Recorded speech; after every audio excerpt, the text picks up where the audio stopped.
Well, we're going to have to make a change. We were going to have the Dixie stove right here, which we still are. Then, if you remember, we had the kitchen sink, which I'll show you here in a minute. That's where the sink and the countertop and everything was. And then next to that, there was a floor-to-ceiling closet. But we took 6 inches out from the bed, because we made a 54 instead of a 48. That would only leave 10-inch closet. Well, I called Jim and he said, I do not want a 10-inch closet, so I need you to make the kitchen wider. So we're going to make the kitchen wider. We're going to make the kitchen cabinets wider. That's going to kind of throw a monkey wrench in the works, but we can do it. Let me go around here and show you. Hey, if you're getting any kind of value out of any of my videos, hit the like and subscribe, leave me a message, ring the bell. But anyway, let's go look at that old kitchen. Really not a bad looking kitchen. It's got that metal on there because it was next to the stove, that Dixie stove that is looking great. But anyway, it's got a couple of drawers, it's got a door, but we've got to put AC in. So a lot of that's gonna go away. And we've got to deal with the wheel well. So as we get out here and measure stem to stern, we're at 33. Now we got to come out 43. I do not anticipate moving the sink. That's gone. We've got a new one of these that's going to be a lot better to use. But I didn't weigh it, but I pulled this cast iron sink out. Literally weighs 75 pounds. Not kidding. Literally shocked me. But it's going back in because it's in great shape. So we're going to have to redo this, and we're going to put another 10 inches on this end. And then I've just got to figure out where the storage is.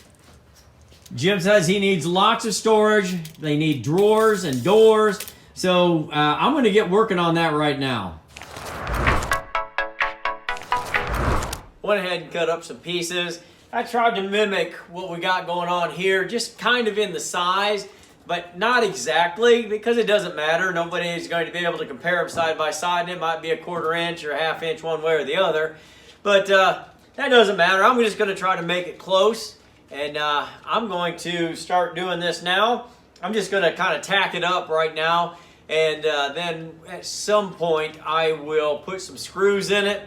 And I will also, I'm going to go ahead over the skeleton, just like we do in the Scotties. I'm going to put some nice paneling over it, and so we can put in our amber shellac. So Russ is probably going to double time this, so here we go.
that's the beginning of it. Now I got to check everything and see where my measurements are.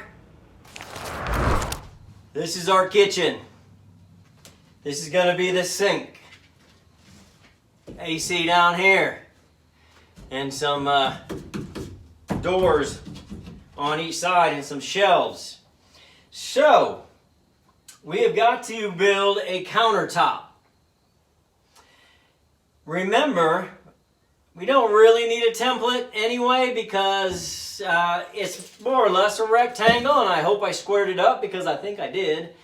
And we made this like 8.5 inches longer.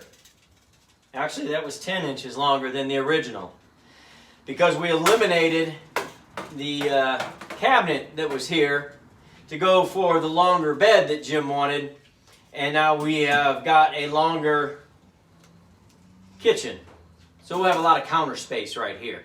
So we're going to measure, we're going to build it, we're going to cut the opening for the gigantic cast iron sink, and then we're going to put the Wilson art on it. For Michael Wilson art, it's Wilson art, I'm pretty sure, that we got. It's going to be the same as the dinette table. It's going to be the boomerang pattern. It's going to be the light gray boomerang pattern. It's going to look real sharp in here. I can't wait for you to see this done. It's going to be awesome.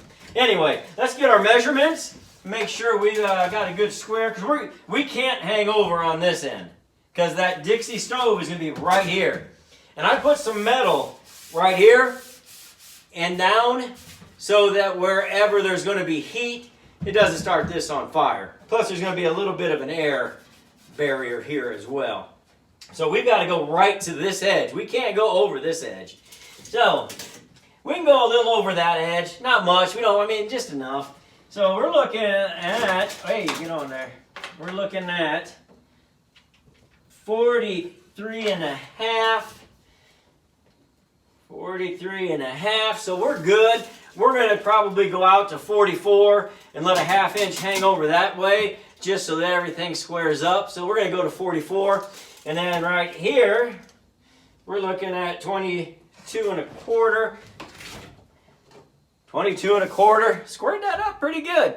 But that's okay, because we're going to come out another 1/2 inch anyway, just to have a little bit of overhang, maybe even an inch. We got these little 90-degree hangers that came from, holders that came from the factory, so we may measure those. But we know that we're at 44, and then 22 and a quarter, and then we'll come out a little bit from that, and we'll see what it's going to look like. Here's our old kitchen cabinet. We're going to take our measurements off of this for the ones that we need. Now, remember, this one's only 33 wide. 33 wide. We eliminated that cabinet, and so we have got 45. We've gained a foot of surface right here to cook on, to prep on, to do whatever we need to do over here. We got a lot of extra room, and that's good, because I know Jim's wife likes to cook. There we go. All right, so this is the part that goes back against the trailer. This is the front. So this is the side that the Dixie stove is on. This side is not moving. There's no adjustments to be made. It goes where it goes. So we're going to take our measurements off of here. Now remember, I always save everything until I know I don't need it ever again. And luckily I did save this one, because I took my measurement here, 24. That makes a difference with this gigantic cast iron sink. So luckily I saved this, I measured it, we're going 24 on our new kitchen countertop. So we're 45 by 24. So what I have to do, because I told you this is where that Dixie stove is, it's not moving. We're going to take our measurement here. This is our first measurement. We're going to come in, and it's about 3 3/8. 3 3/8. That's the first one we have to remember. From the stove, 3 3/8. The next number is going to be from the back to the edge, and that's going to be 2 3/4. 2 3/4. And then I've got to go here, 18 1/4. From here to here, 12 3/8. So those are the 4 measurements that I need to make sure that this cast iron sink is going to fit in here real nice. So that's where we're going to start. We're not reusing these. Jim got a real nice one that comes up like that, so we're not going to use that. I'm going to save this, and if I can get it working again, I'll put that, you know, back in the boneyard, and who knows, somebody might like it. We're going to reuse it. So I'm going to show you what I'm doing on this new piece of countertop here. All right, there it is. That's 24 by 45. So I went ahead and took the measurements, and I want to show you, I labeled front. So I know that's the front. I know that makes this the Dixie stove side. So I came in here, our 3 3/8 like we measured. So we're in 3 3/8. Then I came up 2 3/4 right there. And then I came from here to here, 12 3/8. Then from there, back down to here, 18 3/8. And then I rounded these off. Because if you don't round them off and you cut these square, that square will be sticking out open. I know a guy that did that. Yeah, it was ridiculous. Because then you got to do it again. So that's what we're looking at right here. And we're going to go ahead and cut that out. And then we'll test fit that sink if I can get some help to help carry it.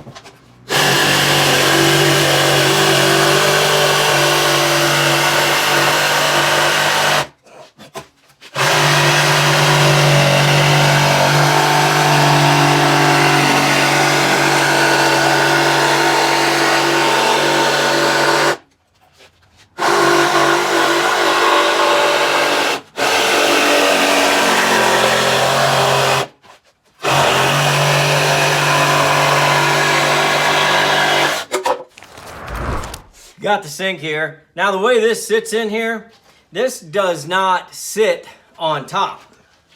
As you can see, it slips right through.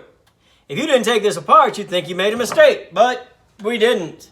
We didn't because I keep everything. I checked. So this trim ring, and then I remembered this trim ring sits in here on top. So there's your perfect fit.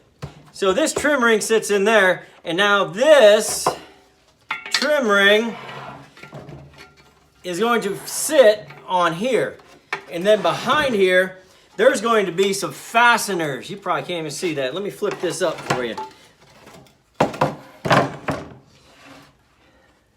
That's going to sit in there. See, look at this thing. That's 100% cast iron. Crazy. Made by Kohler. Woo, that's good. USA. All right. And now there's going to be some clips that sit. You can see where this one's been mangled. So one sat there. So those clips are going to sit right against this and clip tight through here, through this little opening. And that's what's going to hold this trim ring to right here, to this sink. And there's going to be probably about 6 or 7, maybe 8 of them. I'll have to count. I saved them all. And you doggone sure want to use all of them. That's for sure. So we're going to check that out, clip it up, line it up, and then after we put the Formica on here, you're going to see what it looks like. Well, this is awkward. Anyway, it's time to put our laminate on here. Our Wilson Art is what it is. A lot of times we say Formica, but that's a brand name, so is Wilson Art. We're using Wilson Art. They're not paying me anything. This is just what the customer chose, so this is what we're going to use. I'll show you the pattern once we flip this back over, but I wanted to take you through my process on the kitchen counter. We also have to do the dinette table. So we're going to do this right now. I'm going to show you what I do, and then I'll give you an idea. So I'm going to take my pencil, and I'm just going to make a little line right here so that I know how far I have to go with my glue. This is a 3M product. Again, not paying me. 3M, high strength 90, contact adhesive. I hope you can see that. But that's what I'm going to use today. It's good for laminate. And so I'm going to come about an inch off of my line with this tape. A little more than an inch, and I'm just going to cover that up because I don't want to spray a ton of laminate or a ton of glue past my line, because I've got to use, starting here, I've got to use that for my dinette table, and I don't want it already all glued and gunked up. There's going to be a little overspray, but I don't want a whole lot. So my first step is I'm going to get to the good side, and I've got to spray a couple of coats on it. I'm going to start right here. Look at that. Whoa! Gotta make sure I'm not hitting my dogs. We're going to just spray 2 coats. I'm going to try and go a little heavy, because too much is better than not enough. It may take it longer to dry, but that's okay, because you don't want it, you do not want it to come apart. And of course, we're going to have the trim and the sink and all that is going to hold it down, but you don't want it bubbling up on you. I mean, that would be embarrassing. So we've got that kind of done. That was at least 2 coats. I'm going to set it off to the side here. Kind of let it get tacky. Tacky? It's not tacky yet, obviously. So now I'm going to do the same thing here. Just try to catch up to that edge without going too far over. Because again, we just don't want a whole lot of extra on here. I'll be real close on this edge. But we've got to get it to the edge, because we're going to, when we set this on there, once it sits on there, it sticks. You cannot pull it up. You get no second chances without a second piece. And this is very expensive per square foot. It's worth it because it's very beautiful and it's very retro. So I'm going to get this second coat right here. Uh-oh. There we go. Ooh, look at that. Looks like a spider's web, kind of. But again, I'm going to hit my edges real good. There's really nothing in here. That's where the sink's going to be. So I'll hit this middle real good right here. And we're going to make sure that it's clamped down good, because we want it to stick real nice. All right, so I've got that done, and I've got to check now when it gets tacky, and that's going to take anywhere from 3 to 4 minutes, so you don't want to sit and watch that. So I'm going to shut this off, and we'll come back.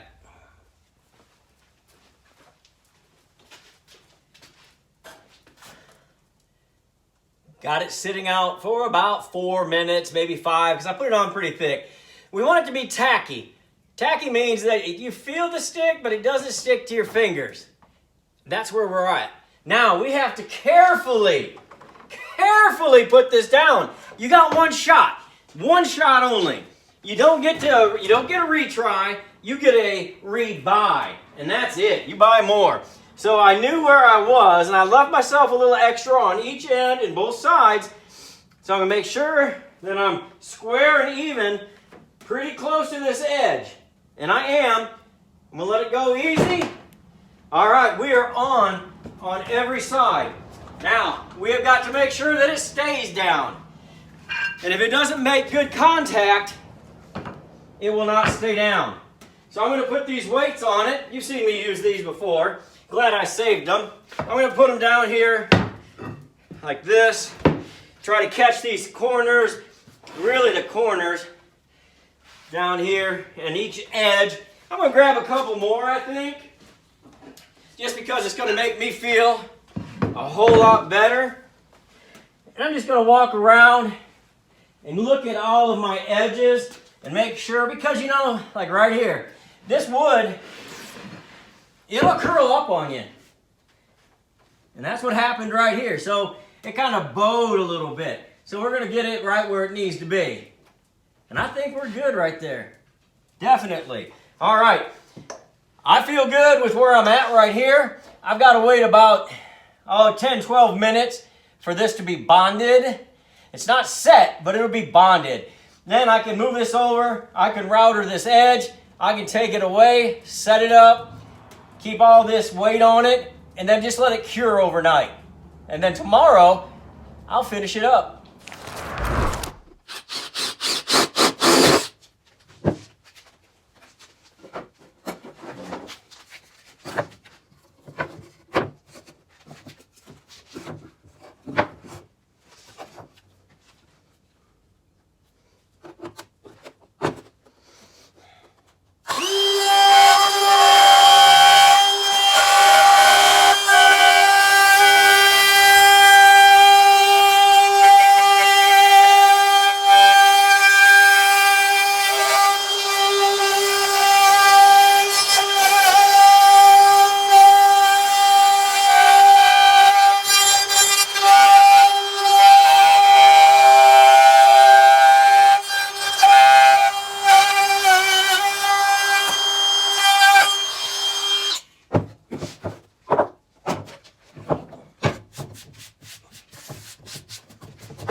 Wanted to run you through the kitchen real quick.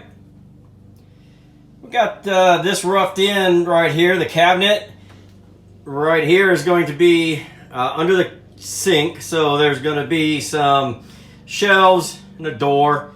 That's the AC opening. I've got to get the AC installed, and on the other side there is going to be more storage. So we'll run some shelves and a door, and we got to finish up with a four-way electrical over there near the bed. It's amber shellacked in, looking good. The stove is going to go over here. You can kind of see we put that metal right there, so the places where the heat escapes, it won't burn anybody. We did the same thing over here on the divider, and the stove goes right here. Got the countertop done. Got the hole cut out for the sink, and of course back here we'll run some cove molding so it'll look It'll look beautiful there. It's kind of dark in the camper now because I've got the roof on, or the ceiling on anyway. Kitchen window, kitchen light, we got to put that back together. And right here, as you can see, that came out real nice. We'll put doors on it, obviously, and hardware. But I kind of wanted you to get a look at it. Check it out. I think it came out real nice. Real pleased with it so far. And we'll finish it up shortly.